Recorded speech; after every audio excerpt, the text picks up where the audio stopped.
Gaku Kitada est un nerd sans caractère qui a été admis dans une école prestigieuse grâce à une bourse d'études, en raison de son intelligence exceptionnelle. Gaku s'intéresse aux mathématiques depuis son enfance. C'est pratiquement la seule chose qu'il sait faire, ce qui lui a valu d'être sélectionné en premier. Son école l'a inscrit à l'examen annuel des Olympiades de mathématiques, espérant qu'il remporterait facilement le trophée, mais le jour de l'examen, notre garçon s'est bloqué et a littéralement laissé sa feuille de réponse vierge. Le lendemain, le directeur et d'autres membres du conseil d'administration l'ont confronté à ce sujet. Apparemment, l'école a toujours remporté la première place aux Olympiades de mathématiques depuis sa création, mais Gaku a brisé cette série de victoires, ce qui a vraiment énervé le directeur. Gaku voulait juste être un grand mathématicien moderne, mais maintenant, ses rêves ont été brisés. Aujourd'hui, il passe la plupart de son temps à travailler comme cuisinier à la cafétéria de l'école. Il pense que même s'il arrive à s'en sortir avec l'argent de la bourse, il devra quand même travailler à temps partiel pour aider son père. Sinon, il ne serait qu'un fardeau. S'il n'y a pas d'autres complications, il devrait obtenir son diplôme dans environ 6 mois. Sa collègue Aya écoute son histoire sur les soba et admet que c'est un peu triste. Elle avait entendu des rumeurs selon lesquelles Gaku était le garçon le plus intelligent de l'école, elle ne s'attendait donc pas à entendre ce genre de choses. Quant à elle, elle aspire à obtenir une bourse sportive pour l'école et est toujours sur liste d'attente, alors elle travaille ici pour gagner un peu d'argent de poche.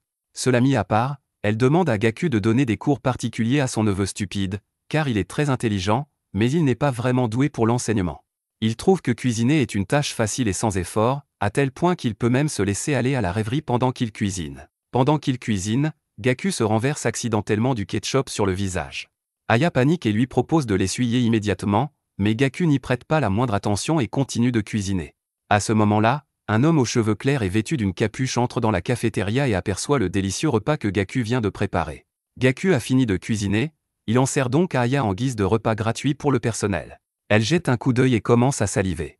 Elle n'a jamais vu un repas du personnel aussi appétissant.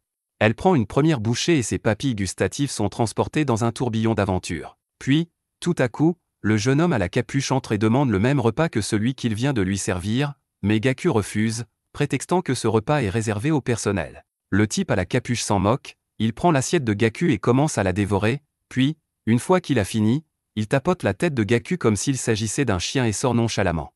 Plus tard dans la journée, Gaku a un autre rendez-vous avec le directeur dans son bureau.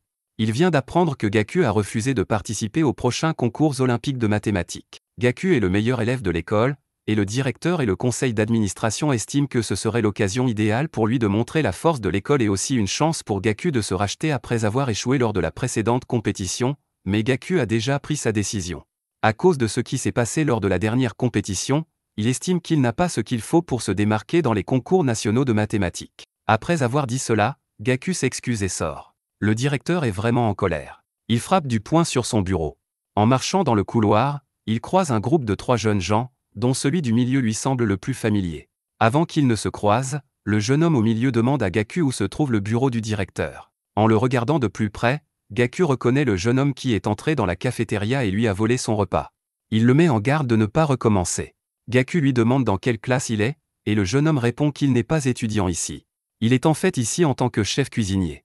Apparemment, le directeur a invité plusieurs personnalités importantes pour un service de restauration, mais il cherche actuellement le directeur juste pour lui dire bonjour. Le type au milieu change soudainement d'avis et dit qu'il ne veut plus voir le directeur, il est plus intrigué de voir quel genre de personne est Gaku. Dans la scène suivante, on les voit tous les deux ensemble dans la cuisine. Le type s'excuse pour son comportement grossier de la journée et propose de lui préparer quelque chose à manger. Au fil de leur conversation, Gaku apprend que ce type n'a que 23 ans et qu'il possède déjà son propre restaurant. Il est vraiment envieux. Le type dit à Gaku de ne pas se sous-estimer. Gaku est assez intelligent pour passer l'examen des Olympiades de mathématiques. À ce moment-là, Gaku reçoit un appel téléphonique de son père surexcité, qui l'appelle juste pour lui demander comment ça se passe à l'école. Gaku répond à son père qu'il a réussi à maintenir ses notes et que, vu la situation, il devrait pouvoir entrer à l'université de Tokyo. Il promet à son père qu'il trouvera un emploi bien rémunéré après avoir obtenu son diplôme, mais son père lui dit de ne pas s'inquiéter à ce sujet. Il souhaite que Gaku obtienne un master et parte étudier à l'étranger. Il trouvera un moyen de financer ses études. Le père de Gaku sait à quel point son fils aimait les mathématiques quand il était enfant. Il estime que c'est son devoir en tant que parent de soutenir son rêve. L'appel prend fin, et le jeune homme aux cheveux clairs place un bol de napolitaine juste devant Gaku. Gaku est surpris de voir que la napolitaine est déjà prête, mais avant qu'il ne puisse commencer à manger, le garçon l'arrête et lui dit que Gaku a vraiment attiré son attention ces derniers temps, au point qu'il a fait des recherches à son sujet. Tous ses camarades de classe et ses professeurs s'accordent à dire qu'il a perdu son aura redoutable depuis l'incident lors de l'examen. Il regarde Gaku droit dans les yeux et lui dit qu'il ne se rend pas compte du potentiel qu'il a. Gaku trouve cette situation très inconfortable, alors il change de sujet et dit qu'il veut juste manger maintenant. Ce type a passé tellement de temps à bavarder que le napolitain qu'il a mis tant de temps à préparer est devenu détrempé. Il prévoit de manger rapidement et de partir. Gaku en prend une bouchée, mais dès qu'elle touche ses papilles gustatives, il est transporté dans un tourbillon d'aventure. Comment des nouilles détrempées peuvent-elles avoir un goût aussi délicieux? Gaku veut savoir comment elles ont été préparées, alors il demande au type comment il s'y est pris. À ce moment-là, un appel d'Aya l'interrompt, et il se lève immédiatement pour partir. Le type s'éloigne et se retourne vers Gaku, lui disant qu'il pense que ses pâtes napolitaines sont meilleures, c'est pourquoi il n'a pas utilisé la méthode qu'il a utilisée. Gaku reste sans voix et complètement incrédule. Le type est sur le point de sortir, mais avant de le faire, il se présente comme Kai. Puis il quitte la pièce. Une fois cela terminé, Gaku répond à l'appel d'Aya. Elle est à l'école et est en état de panique. Elle envoie à Gaku une photo du tableau d'affichage de l'école qui montre que Gaku a été expulsé. L'école veut que Gaku rembourse la bourse d'études et l'expulse simplement parce qu'il refuse de participer aux concours olympiques de mathématiques de l'école. Que va-t-il dire à son père, qui travaille si dur pour payer ses frais de scolarité? Le directeur regarde Gaku qui est agenouillé sous la pluie et lui dit qu'il déteste plus que tout au monde être humilié. Le fait qu'il ait rendu une copie blanche pendant l'examen n'a apporté que de la honte à leur école. Sans compter qu'ils ont perdu beaucoup de dons de sponsors à cause de son geste. Ils lui ont même donné une seconde chance de se racheter lors du prochain concours de mathématiques, mais il a piétiné tous les efforts du directeur. Le directeur s'éloigne en disant que Gaku ne peut rien faire pour réparer cela. Il doit rendre l'argent de la bourse. Aya voit tout ce qui vient de se passer et s'apprête à courir vers lui, mais Kai surgit de nulle part et la devance.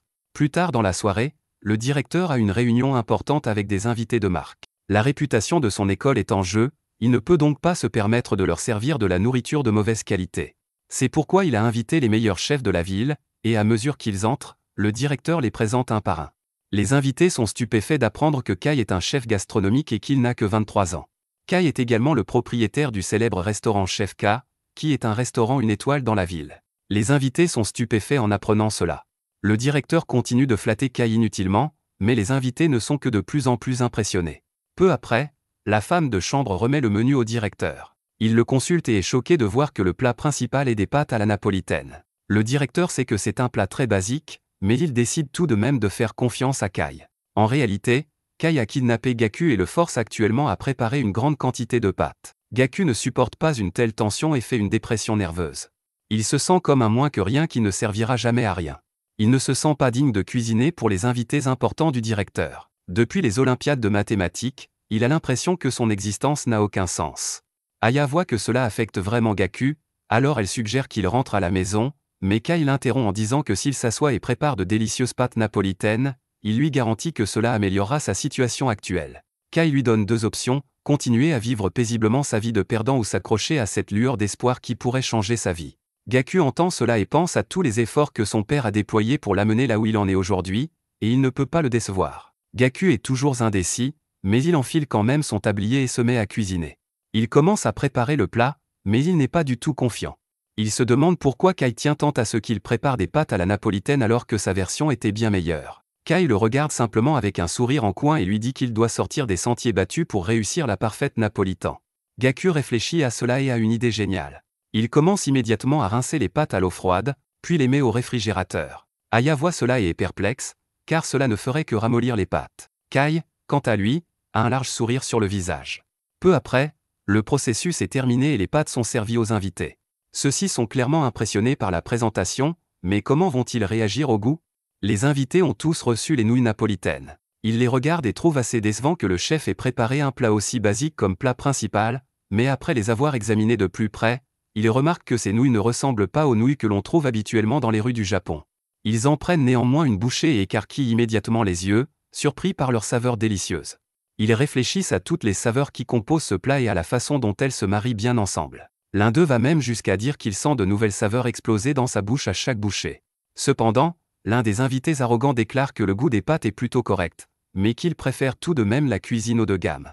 Notre homme baisse alors les yeux vers son assiette et est surpris de constater qu'il l'a déjà entièrement dévorée. Quant aux autres, cela leur donne un sentiment de nostalgie. Depuis leur enfance, le goût qui leur vient à l'esprit est celui d'une crème onctueuse idéale. Les nouilles napolitaines de Gaku avaient exactement ce goût. Le directeur regarde ses invités avec perplexité, se demandant pourquoi ils sont si absorbés par les nouilles. Pourquoi choisissent-ils de montrer leur humanité à un moment pareil? Mais néanmoins, le directeur sourit simplement, car il sait qu'il ne fait que les utiliser tous, et qu'il va très bientôt les abandonner. Puis, une fois que tout le monde a fini de manger, le directeur demande à chacun s'ils ont apprécié le repas. Ils répondent tous positivement, disant qu'ils ne s'attendaient pas à être émus par un plat aussi simple. Kai se penche alors et demande au directeur s'il serait possible d'appeler le chef qui a préparé les nouilles. Le directeur accepte, disant qu'il serait logique de le remercier d'avoir fait de son dîner avec les invités un tel succès, mais à ce moment-là, le directeur s'étouffe en voyant Gaku sortir lentement. Kai prend la parole et dit que lorsqu'il a rencontré Gaku pour la première fois, celui-ci avait déjà poussé la qualité des nouilles napolitaines à son maximum. Gaku avait parfaitement compris la commande des ingrédients. Il ajoute d'abord les oignons, puis, après la réaction de Maillard, il ajoute les saucisses bratwurst et les poivrons. Enfin, il ajoute les pâtes et les fait sauter avec du ketchup. Ce que Kai a trouvé le plus intéressant, c'est que Gaku met les pâtes d'un côté, puis verse le ketchup directement dans la poêle de l'autre côté. Cette méthode permet d'augmenter plus rapidement la température du ketchup, ce qui aide à obtenir un arôme de tomate parfait. Les invités du directeur entendent cela et sont totalement incrédules. Ils ne s'attendaient pas à ce qu'un détail aussi insignifiant fasse une telle différence. Une autre chose que Kai a trouvé intrigante est le fait que chaque fois que Gaku prépare un plat occidental, il règle toujours la température de la fourchette à exactement 45 degrés Celsius. C'est ce qui a étonné Kai dès leur première rencontre. Les invités y réfléchissent et admettent que lorsqu'ils ont pris la fourchette, elle était très chaude et agréable au toucher. Ils pensent que s'ils avaient eu une fourchette froide dans la main, ils se seraient sentis moins à l'aise. En somme, ils ne s'attendaient pas à ce que la température de la fourchette soit si importante. Kai mentionne qu'il chauffe également les fourchettes et les assiettes dans son restaurant, mais Gaku le fait de manière plus efficace. Kai ne cesse de faire l'éloge de Gaku depuis son arrivée, et Gaku commence honnêtement à se sentir un peu mal à l'aise, mais Kai lui dit que tout le monde n'aurait pas été capable de faire cela, ce qui signifie qu'il est spécial. Une autre chose était la texture des nouilles. Elles étaient si douces et raffinées. Pour obtenir ce résultat, Gaku explique qu'il a rincé les pâtes à l'eau froide après les avoir fait bouillir, puis les a marinées dans du vin rouge et du vinaigre avant de les mettre au réfrigérateur. Les invités sont encore plus impressionnés par le génie de Gaku, mais celui-ci ne veut pas s'attribuer tout le mérite, alors il avoue qu'il n'a découvert cette méthode que lorsque Kai lui a préparé des pâtes à la napolitaine. Kai admet également qu'il a intentionnellement fait attendre Gaku un moment avant de manger afin que les pâtes deviennent molles. Après avoir entendu tout cela, ils regardent tous Gaku avec une profonde incrédulité. Le directeur transpire abondamment, il n'en croit pas ses yeux. Gaku prépare ses plats avec des calculs et une théorie méticuleux, ce qui le distingue des autres chefs. Gaku est désormais considéré comme un symbole de l'éducation à la Wells Academy. Kai explique alors que c'est précisément la raison pour laquelle le directeur souhaite le leur présenter. Ses invités entendent cela et s'enthousiasment immédiatement. Ils commencent à féliciter le directeur et vont même jusqu'à dire qu'ils vont augmenter les subventions et le financement de l'école uniquement pour Gaku. Le directeur transpire toujours abondamment. Il se sent vraiment gêné par cette situation, car cela signifierait qu'il serait redevable à Gaku. Kai se penche alors vers le directeur et l'informe que ses invités VIP sont prêts à soutenir son académie tant que Gaku y est, donc s'il refuse de le féliciter dans ces circonstances, les choses pourraient prendre une tournure imprévisible. Le directeur n'a d'autre choix que de se soumettre. Il s'incline et remercie Gaku pour cette opportunité, et rien qu'en regardant l'expression sur son visage, on voit bien que notre homme déteste chaque seconde de cette situation. Une fois cela fait, Kai et son équipe s'éloignent. Kai se retourne vers Gaku et lui assure que sa façon mathématique de penser est définitivement faite pour la cuisine, et que s'ils parviennent à travailler ensemble, ils pourraient réaliser des choses jamais faites auparavant dans une cuisine. Dans la scène suivante, Gaku se réveille en sursaut de ce cauchemar, en sueur. Il descend immédiatement et s'assoit avec son père. Son père est un peu trop excité que Gaku ait réussi à entrer à la célèbre université de Tokyo. Gaku exhorte son père à ne pas se montrer aussi excité et surpris, car il savait pertinemment qu'il avait bien réussi l'examen blanc. Puis, l'attention de Gaku se porte sur une femme à la télévision, connue sous le nom de Musashi. Apparemment, elle participe régulièrement aux Olympiades de mathématiques. Elle se vante et affirme qu'elle va obtenir un score parfait à l'examen d'entrée. Le père de Gaku reconnaît qu'elle est douée, mais il n'aime pas le fait qu'elle se vante ainsi. Gaku se souvient de la fois où il a rencontré Musashi en personne. Elle lui a posé une question mathématique simple, à laquelle Gaku a donné une réponse simple, mais ce qu'elle a fait a beaucoup intéressé Gaku, elle a littéralement élaboré sa propre théorie pour résoudre la question. À partir de ce moment-là, Gaku a su qu'elle était une personne exceptionnelle. Le père de Gaku voit que son fils commence à avoir des sentiments mitigés à propos de toute cette histoire, alors il se précipite dans la cuisine et lui sert à manger. Après avoir fini son petit déjeuner, Gaku réfléchit à la douceur de la vie qu'il mène avec son père. Il doit déterminer ce qu'il veut faire s'il veut devenir quelqu'un d'important à l'avenir. Il pose son assiette et annonce immédiatement à son père qu'il va partir à Tokyo pendant quelque temps. Cette déclaration surprend son père, et Gaku s'en rend compte, alors il le rassure en lui disant qu'il reviendra bientôt. Son père n'est pas tout à fait sûr de ce qu'il a en tête, mais il lui dit quand même d'y aller, car il sait que c'est quelque chose qu'il doit découvrir par lui-même. Cela dit, Gaku passe toute la journée à voyager seul au cœur de Tokyo à la recherche de ce qui comblera son désir le plus cher. Il arrive au restaurant de Kai et est accueilli par Hana, la sous-chef. Elle reconnaît immédiatement Gaku comme étant celui qui a créé les célèbres nouilles napolitaines. Elle se dirige vers la cave à vin et lui offre un verre. Alors que Gaku tient son verre, elle lui explique que la température de tous les verres, assiettes et poignées de porte a été soigneusement ajustée pour offrir un confort et une fraîcheur au toucher. Si Hana se montre si amicale avec Gaku, c'est principalement parce que Kai lui a déjà dit beaucoup de bien de lui par le passé. C'est là qu'elle a appris l'importance de contrôler la température. Hana n'avait jamais vu Kai complimenter quelqu'un de cette manière, et Gaku a donc automatiquement gagné son respect. Hana lui propose de s'asseoir et lui dit qu'elle veut lui préparer un repas. Gaku y réfléchit un instant et refuse. Il sait que le coût moyen d'un repas dans ce restaurant est d'environ 8000 yens, et il ne veut pas se ruiner, mais Hana l'informe que Kai lui a spécialement demandé de lui préparer un plat lorsqu'il est venu et lui a demandé quel était le principe de ce plat. Les ordres de Kai étaient les suivants: si Gaku parvient à la convaincre avec sa théorie, il doit rester ici et attendre son retour. Sinon, il doit prendre ses frais de transport et partir immédiatement. Hana s'approche de lui et pose une assiette magnifiquement décorée. Il est tellement surpris par la présentation qu'il ne peut que la regarder, mais avant qu'il ne puisse commencer à manger, Hana décide d'être brutalement honnête et dit à Gaku qu'il lui sera impossible de devenir chef dans ce genre de restaurant. Le monde culinaire est un endroit vraiment effrayant, et elle ne pense pas qu'une personne comme lui, qui n'est pas ambitieuse, soit faite pour cela. Puis, tout à coup, Gaku l'interrompt et lui demande poliment d'arrêter de bavarder afin qu'il puisse enfin goûter le plat. Il en prend une bouchée et est transporté dans un tourbillon de saveurs. Quelques secondes plus tard, il devine facilement que le plat est principalement composé de crabes. Il trouve très intéressant qu'elle ait associé du porc et du crabe dans ce plat. Alors que Gaku donne une analyse détaillée, Hana ne peut s'empêcher de fixer le feu qui brûle dans ses yeux. Puis, Gaku fait quelque chose qui laisse Hana bouche bée. Il demande un stylo et du papier et commence à écrire des fonctions mathématiques pour le processus de cuisson de ce plat. Après un petit moment, il rédige la formule parfaite pour le plat. Hana ne peut s'empêcher d'admettre que toutes les déductions faites par Gaku jusqu'à présent sont correctes. Cependant, elle décide de lui faire passer un dernier test et lui demande ce qu'il pense du crabe. À sa grande surprise, Gaku est facilement capable de prédire qu'il s'agit d'œufs de crabe. Un léger sourire se dessine sur son visage, elle a trouvé la perle rare. À ce moment-là, Kai sort de l'arrière-boutique et félicite Gaku, car il a deviné tous les ingrédients du repas. Il s'approche de Gaku et lui tape dans le dos pour le féliciter d'être devenu chef débutant. Hana et son collègue se regardent, stupéfaits, car ils n'ont jamais vu Kai d'aussi bonne humeur avec l'un de ses chefs. Gaku dit à Kai que depuis leur dernière rencontre, il n'a pas cessé de penser à l'accord qu'il lui a proposé. La dernière fois qu'il a pu apprécier les mathématiques simples, c'était quand il était enfant, mais maintenant qu'il peut mettre ses connaissances mathématiques à profit dans la cuisine, c'est vraiment exaltant pour lui. Il reconnaît également qu'il n'aurait jamais découvert cette compétence dont il ignorait l'existence sans la cuisine de Hana, et il la remercie pour cela. Hana le regarde et est surprise qu'il ait pris le temps d'apprécier son chef. Gaku n'est pas vraiment sûr de vouloir devenir chef. Ce qu'il veut savoir, c'est la raison de cette passion impulsive pour la cuisine. À ce moment-là, l'un des membres du congrès présent à la réunion précédente, nommé Wishi, entre dans la pièce, rappelant à Gaku qu'il fait partie des personnes qui ont goûté ces incroyables pâtes napolitaines et qu'il est son plus grand fan depuis ce jour. Apparemment, Wishi est devenu sponsor du restaurant grâce à Gaku, et comme c'est aujourd'hui l'anniversaire d'un membre de sa famille, il a promis à Gaku de lui préparer un repas spécial. Kai regarde Gaku d'un air sérieux et lui dit de ne pas tout gâcher, sinon. À ce moment-là, Wishi ouvre la porte à son invité.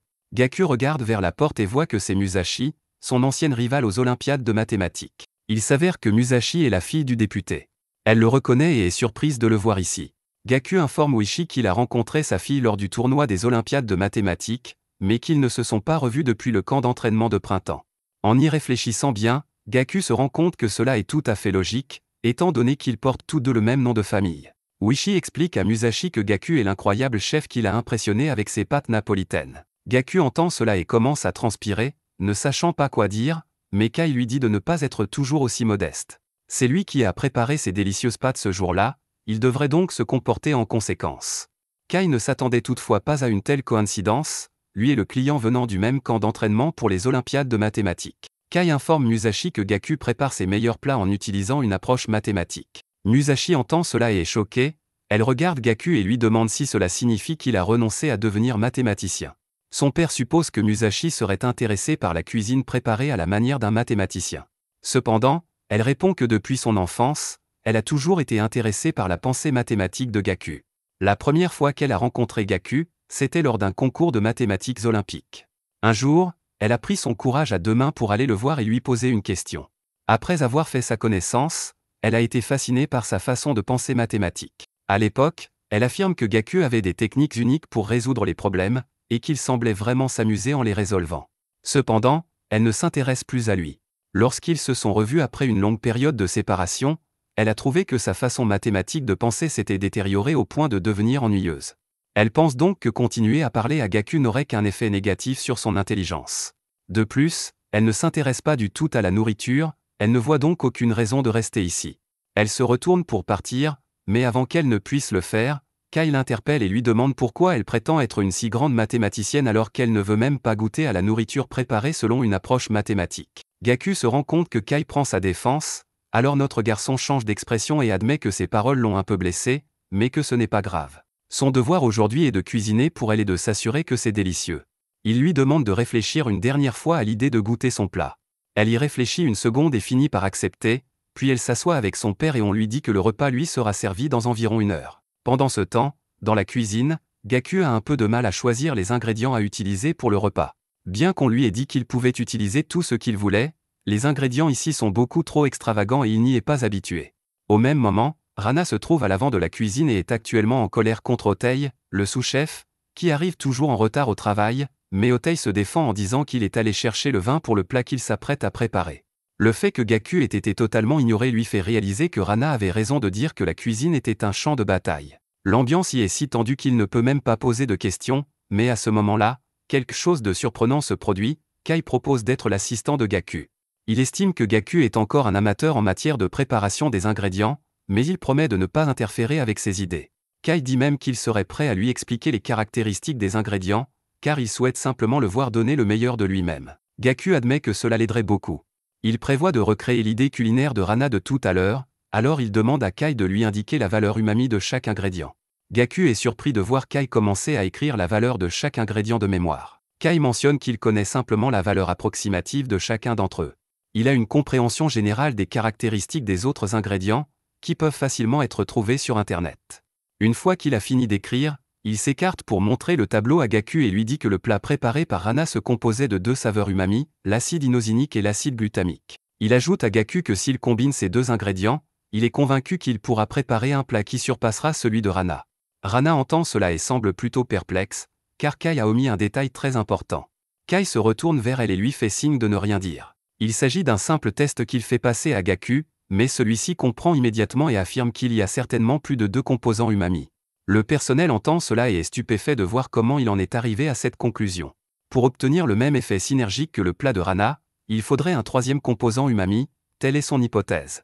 Pendant ce temps, Musashi jette un œil par la porte pour voir comment Gaku s'en sort dans la cuisine. Kai félicite Gaku d'avoir compris.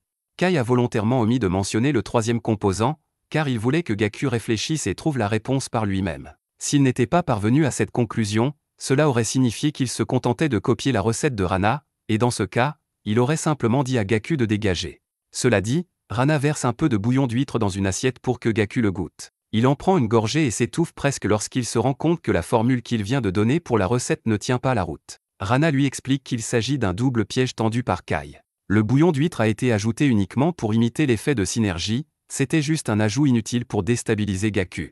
Kai prend alors la parole et dit à Gaku que pour un cerveau mathématique, son idée est bonne, mais que son équation ne tient pas la route dans le monde réel. Gaku voit que le temps presse et commence à paniquer. Il a même des flashbacks de cette fois où il s'est étouffé pendant son examen de mathématiques. Musashi observe de loin et, bien qu'elle ne s'y connaisse pas beaucoup en cuisine, elle voit que Gaku est en difficulté, alors elle s'en va en disant qu'elle a terminé. Pendant ce temps, Gaku se concentre sur un ingrédient haut de gamme appelé tilopish.